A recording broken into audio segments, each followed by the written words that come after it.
नमस्कार दोस्तों, आज हम आपको ग्यारस माता की कहानी सुनाने जा रहे हैं। तो चलिए शुरू करते हैं। एक नगर में एक राजा राज्य करता था। कुछ समय बाद उसके दो कन्या का जन्म हुआ। राजा बहुत पूजा पाठ करता था। राजा की तरह ही उसकी छोटी बेटी भी बहुत पूजा पाठ किया करती थी। वह बचपन से ही ग्यारस माता का पूजन करती थी। ग्यारस माता की कृपा से वह बहुत लोकप्रिय हो गई।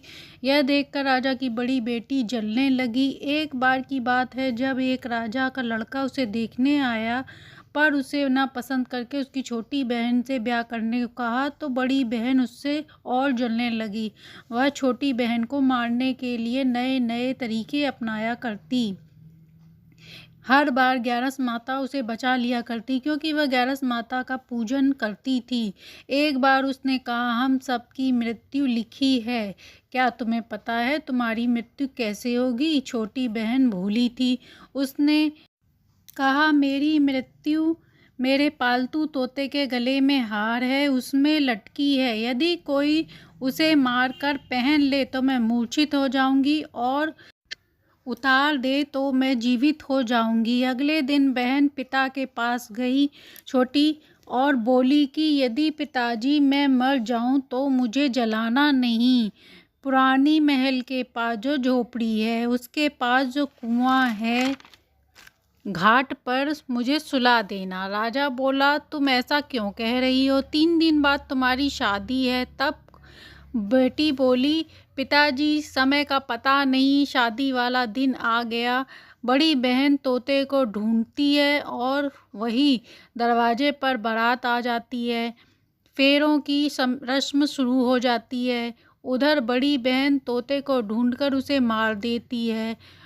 छोटी बहन फेरा पूरा कर गिर जाती है। वह तोते को मार कर गले में हार पहन लेती है।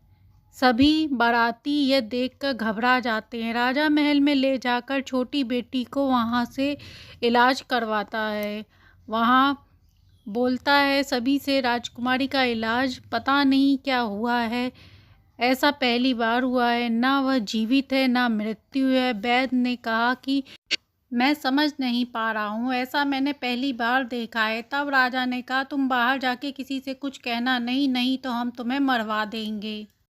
तभी राजा की बड़ी बेटी आ जाती है और वह बोली, पिताजी मुझे बहन के मरने का दुख है, उसके साथ साथ आपकी इज्जत की भी चिंता है। आप ऐसा करो, मेरी शादी राजा के साथ करा दो, सब ठीक हो जाएगा। राजा को यह बात सही लगी। राजा ने उसे छोटी बेटी के कपड़े पहनाकर खड़ा कर दिया। पर राजा का लड़का बोला, यह मेरी पत्नी नहीं है, वह तो बहुत मधुर बोलती है। सभी ने समझाकर फेरे लगवा दिए। बड़ी राजकुमारी ससुराल आ गई, पर राजा ना तो उसके हाथ का खाता ना पीता, ना उसके पास जाता। एक दिन राजा ने सोचा, मैं इस बात का पता लगाकर रहूंगा कि मेरी पत्नी के साथ ऐसा क्या हुआ। राजकुमार घूमता हुआ वहीं पहुंच गया। उसका घोड़ा वहीं रुक गया। राजकुमार ने देखा कि जहां अधमरी राजकुमारी को रखा गया है, राजकुमार घोड़े से उतर कर पुराने महल में पहुंचा। वहां एक चौकीदार बैठा हुआ था। राजकुमार उससे पूछा, ये महल किसका है? तो उसने कहा, आपके ससुर जी का है। फिर राजकुमार ने कहा कि खाट पे कौन सो रहा है? तो उसने कहा, छोटी राजकुमारी सो रही हैं। तब राजकुमार ने कहा, आज मैं यहीं रुकूंगा, तुम किसी से कहना मत। तो उसने कहा, ठीक है। उसके बाद राजकुमार ने खाट के पास फेरे लिए। उसके बाद राजकुमारी उठ बैठी और उसने राजकुमार से पूछा, अजीब बात है, शादी वाले दिन तुम्हें क्या हुआ था? तुम्हारी शादी थी, उस दिन तुम नहीं थी। तुम्हारे पिताजी ने ज़बरदस्ती मेरी शादी तुम्हारी बहन से करा दी, पर मैंने उसे स्वीकार नहीं कहा। तुम मुझे बताओ क्या बात है? राजा को सारी बात लड़की ने बताई कि तोते के गले में जो हार है वह मेरी बहन पहन लेती है और रात को उतार देती है तो मैं ठीक हो जाती हूँ। यदि वह हार मुझे मिल जाए तो मैं हमेशा के लिए ठीक हो जाऊंगी। सुबह हुई, राजा का लड़का तुरंत घर गया और वहां से हार ले आया। उसने वह हार अपनी पत्नी को पहनाकर उसे अपने साथ महल ले गया और बड़ी बहन को घर से निकाल दिया।